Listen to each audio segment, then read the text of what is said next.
우리가 가끔 대화하는 중에 그 사람 참 많이 변했다, 세상이 참 많이 변했다, 그런 말을 하고 들을 때가 있습니다. 이때 변했다고 하는 말 속에는 두 가지 다른 뉘앙스가 담겨져 있는 것을 발견할 수 있습니다. 하나는 좋은 뜻에서 변했다는 말이고, 다른 하나는 나쁜 뜻에서 변했다는 말입니다. 성경에도 우리가 읽어보면 변화라고 하는 말이 두 가지 다른 뜻에서 사용되고 있는 것을 쉽게 발견할 수 있습니다. 하나는 긍정적인 의미에서 사용되고 있고, 다른 하나는 부정적인 의미에서 이 말이 사용되고 있습니다. 오늘 아침에 저는 이 변화라고 하는 말을 좋은 뜻에서 긍정적인 의미에서 함께 생각하고 묵상해 보려고 합니다. 우리 크리스찬의 삶은 한마디로 변화에서 시작해서 변화로 완성되는 삶입니다. 더 구체적으로 말하면 회개로 시작해서 부활한 영화로운 몸으로 완성되는 삶이 크리스찬의 삶인 것입니다. 오늘 우리는 본문에서도 변화의 스토리를 접할 수 있습니다. 예수님께서 세 제자를 데리고 산에 오르셨습니다. 갑자기 예수님의 모습이 변형되면서 모세와 엘리야가 나타나서 무엇인가 중요한 인류 구속에 대한 대화를 나누게 됩니다. 이 황홀한 변형을 체험한 사도 베드로는 엄격결에 주님 여기가 좋사오니 장막 셋을 쳐서 하나는 주님을 위해서, 하나는 모세를 위해서, 하나는 엘리야를 위해서 하사이다 제안을 하게 됩니다. 물론 예수님은 그것을 받아들이지 아니하고 변화산 아래 마을로 내려가서 병든 자와 가난한 자와 고통당하는 자를 섬기고 치유해 주는 것을 볼 수 있습니다. 우리는 이 변화의 스토리를 접하면서 먼저 변화된 세계와 변화되지 못한 세계의 대조를 바라보게 됩니다. 그리고 이 대조를 통해서 온갖 인간의 죄악이 들끓는, 그래서 시기와 질투와 중상모략과 질병과 고통과 죽음과 전쟁이 소용돌이치는 이 세상이 좀 변화되어야 하겠다 하는 생각을 해보게 됩니다. 특별히 미국에서는 새로운 정부가 새로운 변화의 약속을 가지고 출범했기 때문에 경제, 의료, 교육 등 많은 분야에서 변화의 개혁을 시도하고 있는 것을 봅니다. 물론 좋은 방향으로 변화될는지 잘못된 방향으로 변화될는지 조금은 불안한 점도 없지 않아 있습니다. 한국에서도 온갖 한국병을 치유해서 새로운 한국을 건설하겠다고 하는 큰 꿈을 가지고 새 정부가 출범하려고 하기 때문에 많은 국민적 기대감이 집결되고 있는 것을 볼 수 있습니다. 이러한 변화의 기대감과 소용돌이 속에서 그럼 우리 교회와 크리스찬들은 얼마나 트랜스포밍 에이전트로서, 변화의 매개체로서 변화의 책임과 사명을 바로 감당하고 있는가, 이런 질문을 한 번쯤은 던져봐야 할 줄 압니다. 며칠 전에 어떤 글을 읽다 보니까 어떤 분이 글을 썼는데 콜럼버스라고 하는 영화를 구경했다고 한 것입니다. 이 콜럼버스라는 영화는 지난해가 콜럼버스가 미세 대륙을 발견한 지 500주년을 기념해서 만든 영화이기도 합니다. 그 장면을 보면서 이런 생각을 했다는 내용이었습니다. 15세기 말기에 오히려 세상 지도자들은, 정치 지도자들은 혹은 과학자들은, 문학가들은 변화되는 새 세계에 대한 관심과 센시티브가 있었다는 거예요. 예민감이 있었다는 것. 그러나 오히려 교회 지도자들은 낡은 전통에 사로잡혀서 구태의연했고 오히려 변화되는 그 전진의 발걸음을 가로막는 장애물이 되고 있는 것을 여실히 엿볼 수 있었다는 것입니다. 그러면서 그것이 오늘의 우리의 현실 같아서 얼마나 마음이 아팠는지 모른다는 내용의 글이었습니다. 우리에게 굉장한 챌린지를 주는 내용의 말이라고 볼 수 있습니다. 오늘 우리 이 사회에 변화되고 새로워져야 할 많은 분야가 있습니다만 그 중에 하나가 바로 비인간화의 문제라 이렇게 생각해 볼 수 있습니다. 한마디로 말해서 하나님의 형상대로 지음받고 천하를 주고도 바꿀 수 없는 인간의 가치와 존엄성이 땅에 질밟히는 비극을 우리는 지켜봅니다. 고귀한 인간의 생명과 그 가치가 짐승의 값보다도 더 헐값으로 팔리는 것을 봅니다. 오히려 쓰레기 값으로 덤핑당하는 아쉬움을 볼 때가 얼마나 많습니까? 돈이면 다 된다고 하는 물질주의의 가치관이 팽배하면서 돈 몇 푼 때문에 고귀한 남의 생명을 죽이는 엄청난 사건을 지켜보면서 얼마나 우리는 가슴 아플 때가 있습니까? 얼마 전에도 돈 때문에 아들이 아버지를 살해했다는 끔찍한 기사를 읽으면서 얼마나 우리는 가슴이 설렁했는지 모릅니다. 두 번째는 불신의 문제입니다. 오늘 우리 시대의 가장 큰 불행은 서로 믿을 수 없다고 하는 것입니다. 함께 살아가야 할 공동체 속에서 부부지간에, 부모와 자식지간에, 이웃과 이웃 사이에서 마음을 활짝 열어놓지 못하고 마음 문을 닫고 서로 울타리를 치고 담장을 하고 무장을 하면서 긴장감 속에 살아간다고 하는 것이 얼마나 불행한 삶입니까? 이러한 삶 속에 진정한 기쁨과 참된 평안과 참된 안식과 자유함이 있을 수 없는 것입니다. 세 번째로는 폭력의 문제입니다. 우리 사회의 이 바이올런스, 폭력의 문제가 얼마나 심각합니다. 미국 사회는 특별히 무기를 소지할 수 있도록 법이 허락하니까 이 무기를 컨트롤할 수 없는 정신적인 불구자나 미성년자들이 이 무기를 소유하게 될 적에 얼마나 사회에 대해서 참 파괴적인 행위가 나타나게 되는지 알 수 없습니다. 그러나 무기만이 우리의 생명과 우리의 인격을 헐고 우리의 사회와 공동체를 허는 위험한 존재가 되고 있습니까? 우리의 언어의 폭력과 법과 자유의 오용과 남용으로 남의 고귀한 인격과 공동체를 헐 때는 얼마나 많이 있습니까? 그 외에도 마약, 알코올, 여러 가지 도덕적, 윤리적 타락으로 말미암아 얼마나 이 사회가 평화가 없는 각오만한 무서운 시대와 사회로 바뀌어지고 있는지 알 수 없습니다. 그러나 이러한 사회와 시대 속에서도 예수님께서는 수고하고 무거운 짐진 자들아 다 내게로 오라, 내가 너희를 쉬게 하리라고 약속해 주고 있습니다. 특별히 변화산상으로 우리를 초대해 주고 있는 것입니다. 오늘 본문 1절에 보면은 여기 있는 너희 중에 죽기 전에 하나님 나라가 권능으로 임하는 것을 볼 수 있는 사람이 있으리라 말씀합니다. 그리고 엿새 후에 산에 올라서 이 놀라운 엄청난 황홀한 변화의 체험을 제자들에게 할 수 있도록 기회를 허락하는 장면을 우리는 볼 수 있습니다.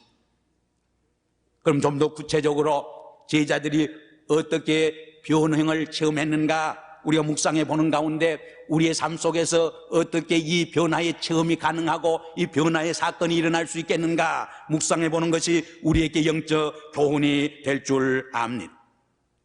오늘 2절에 보면은 따로 높은 산에 올라가셨더니 저희 앞에서 변형대사했습니다.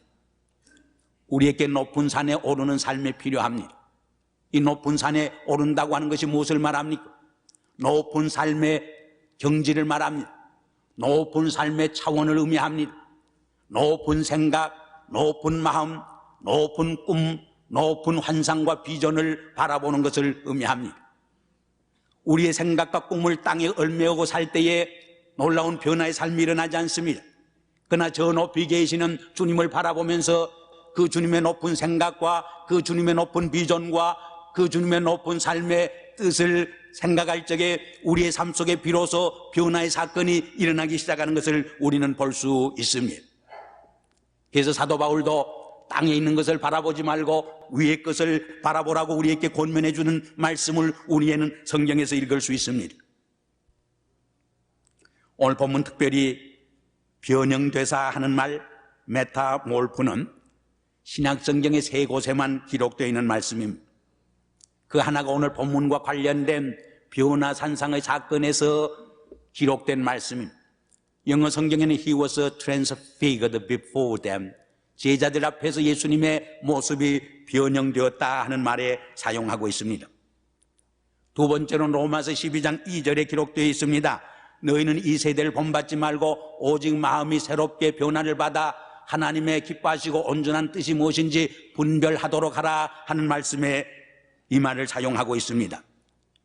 Be transformed by the renewing of your mind. 여러분의 마음이 새롭게 되어서 변화를 받아 하는 말에서 사용했습니다. 세 번째로는 고린도후서 3장 18절에서 이 말을 썼습니다. 우리가 저와 같은 형상으로 화하여 했을 때 썼습니다.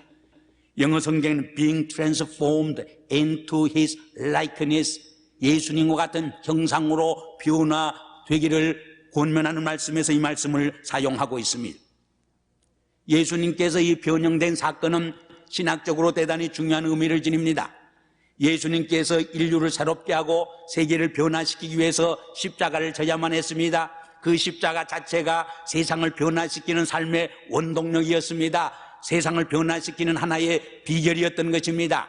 그런데 이 십자가를 지시기 전에 예수님께서는 하늘로부터 내 사랑하는 아들이라고 하는 구세주로서 메시아로서의 확인과 보증이 필요했던 것입니다. 이 변형의 사건을 통해서 예수 그리스도는 십자가를 담대히 지고 하나님의 뜻을 성취함으로 온 인류를 죄에서 구속하고 온 세계를 새롭게 변화시키는 역사를 불러일으키게 되었던 것입니다. 이때의 모세와 엘리야도 거기에 동참했습니다. 이 두 사람은 모두 변형을 체험한 사람입니다. 모세는 시내산에서 변형을 체험했고 엘리야는 불수레를 타면서 이 변형을 체험했던 것입니다. 이 변형을 체험한 세 사람이 함께 모여서 인류 구속에 대한, 인류 역사에 대한 새로운 변화의 역사를 깊이 토론했다고 하는 사실입니다. 우리 크리스찬들도 한 번쯤은 적어도 이러한 변형의 체험이 필요합니다. 이것을 우리는 회개라고 말해볼 수도 있습니다. 이것을 우리는 중생의 체험이라고 말해볼 수도 있는 것입니다. 이러한 변형의 체험을 통해서 우리는 다이나믹한 크리스찬으로서 살아갈 수 있게 됩니다. 또한 세상 속에서 트랜스포밍 에이전트로서 살아갈 수 있게 되는 것입니다. 영성의 아버지라고 불리우는 성 프란시스는 아주 부유한 가정에 태어났습니다.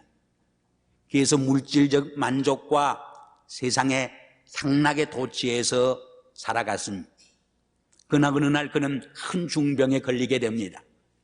병상에서 그는 성경책을 읽게 되고 성경책을 읽는 가운데 예수 그리스도를 만나게 되고 예수 그리스도의 그 보화 같은 산상수훈을 읽고 그의 놀라운 능력의 말씀을 접하면서 그 마음이 회개하게 되고 주님을 그리스도로 고백하게 되고 그의 삶 속에 놀라운 변형의 체험이 일어나게 됩니다.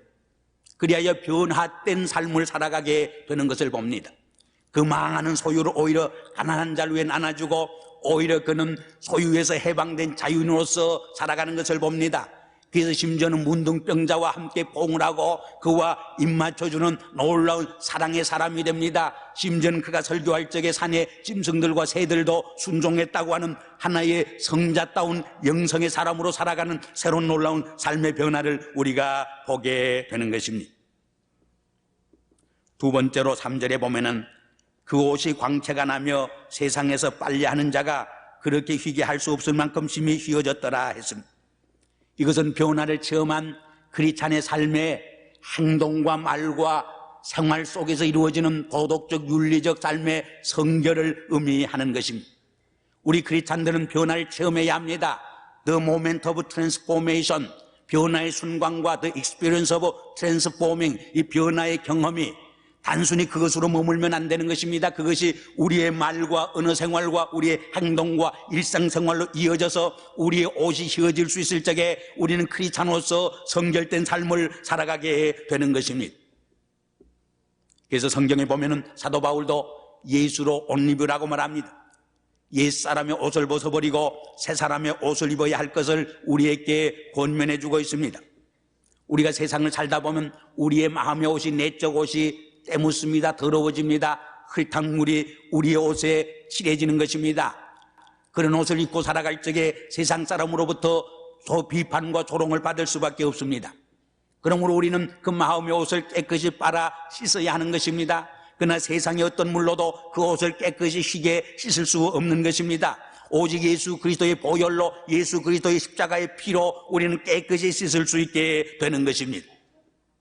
그럼 우리는 예배를 드리며 말씀을 묵상하고 들으면서 기도를 드리면서 찬양을 하면서 예수 그리스도의 십자가를 깊이 묵상하고 또 생각해야 합니다.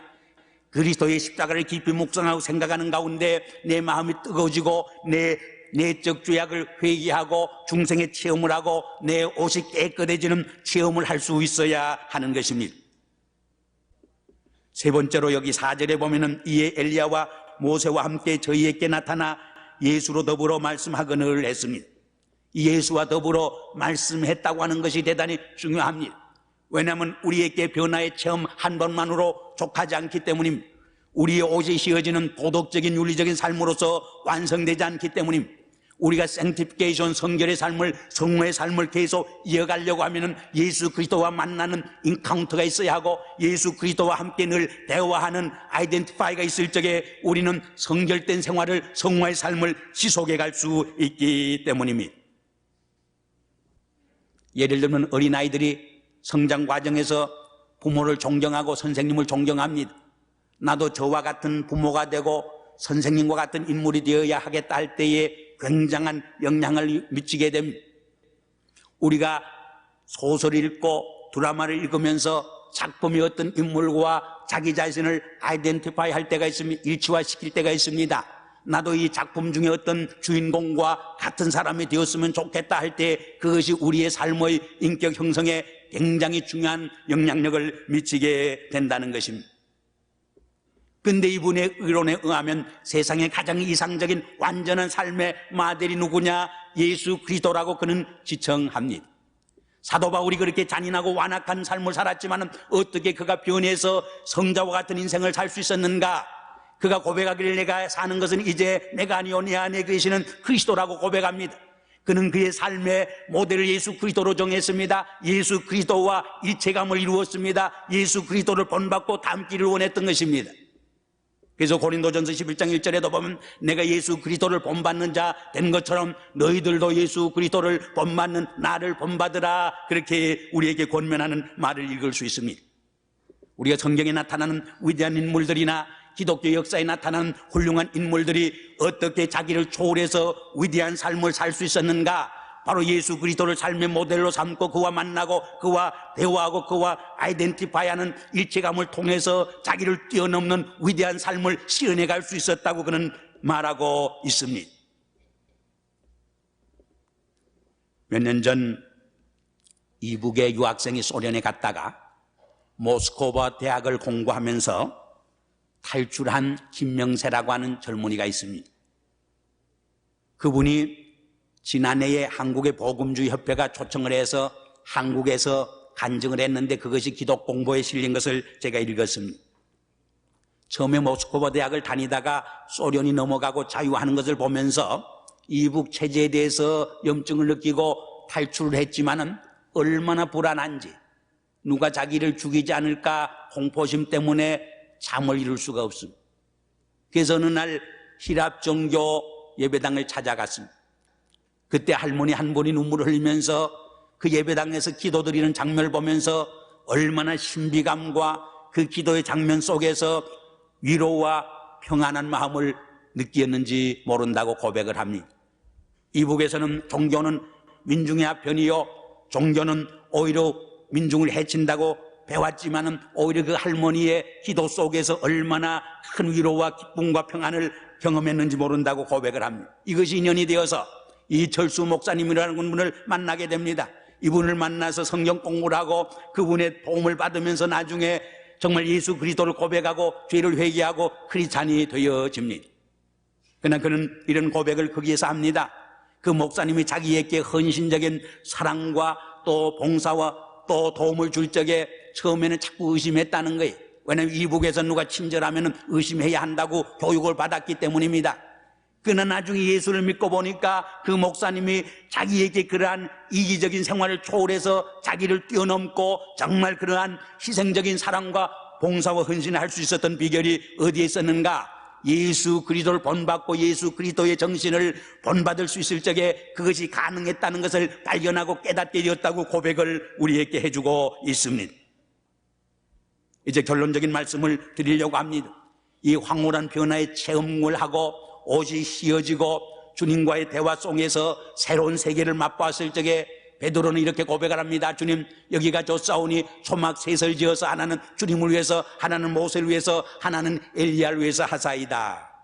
예수님은 그 청원을 들어주지 않습니다.